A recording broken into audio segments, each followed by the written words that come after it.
आज हम डिस्कस करेंगे सीपीसी की ऑर्डर टू रूल 1 जो कि बात करता है फ्रेम ऑफ सूट से।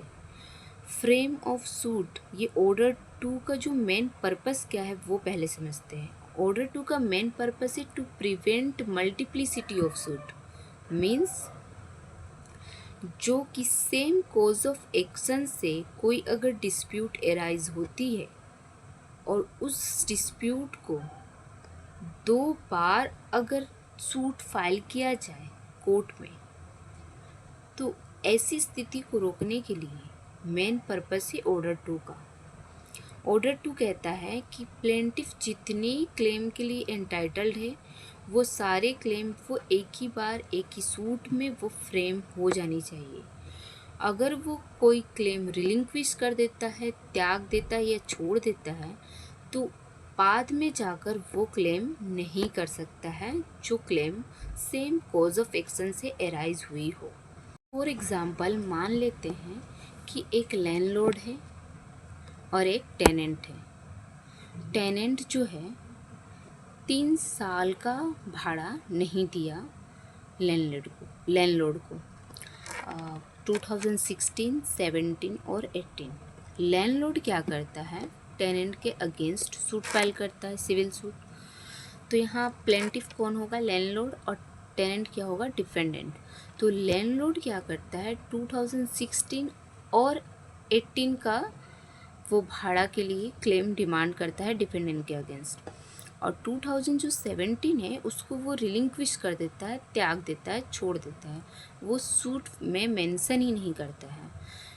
तो अगर वो जो 2016 और 18 की जो सूट है जो उसने क्लेम डिमांड किया है डिफेंडेंट के अगेंस्ट, वो सूट के जजमेंट डिक्री हो जाने के बाद अगर वो प्लेंटिफ जो है, लैंडलॉर्ड जो है, फिर से वो 2017 का जो उसका क्लेम जो इसने रिलिंक्विश किया था उसको अगर फिर से वो सूट फाइल करना चाहे तो वो नहीं कर सकता है, क्योंकि हमारा ऑर्डर 2 में बताया गया है कि सेम कॉज ऑफ एक्शन से एराइज होने वाले जितनी भी क्लेम के लिए प्लेंटिफ एंटाइटल्ड है वो सारे क्लेम वो अपनी फ्रेमिंग ऑफ सूट में जब सूट फ्रेम कर रहा हो तभी वो मेंशन कर देनी चाहिए।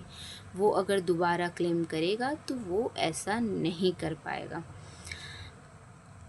और एक हम केस है, लैंडमार्क केस है, नावा कुमार वर्सेस राधाश्याम AIR 1913। इस केस में बताया गया है, सुप्रीम कोर्ट ने कहा है कि ऐसा नहीं है कि प्लेंटिफ जो रिलिंक्विश और जो छोड़ दिया है, अपना क्लेम त्याग दिया है, वो क्लेम को जो पहला सूट उसने फाइल किया जहां उसने मेंशन नहीं किया था, उस सूट के ख़त्म होने के बाद ही वो ऐसा अगर करेगा तभी वो ये एप्लीकेबल ऑर्डर टू होगा। मीन्स अगर वो प्लेंटिफ चाहे कि मतलब एक पहला फर्स्ट सूट उसने फाइल किया टेनेंट के अगेंस्ट 2016 और 18 का क्लेम करके, और ये सूट ख़त्म होने के बाद ही अगर वो 2018 का क्लेम करता है तो ये ऐसी स्थिति में वो क्लेम नहीं कर पाएगा सेम कॉज ऑफ एक्शन। ऐसा नहीं है, अगर वो सूट पेंडिंग भी रहा तब भी वो नहीं कर पाएगा।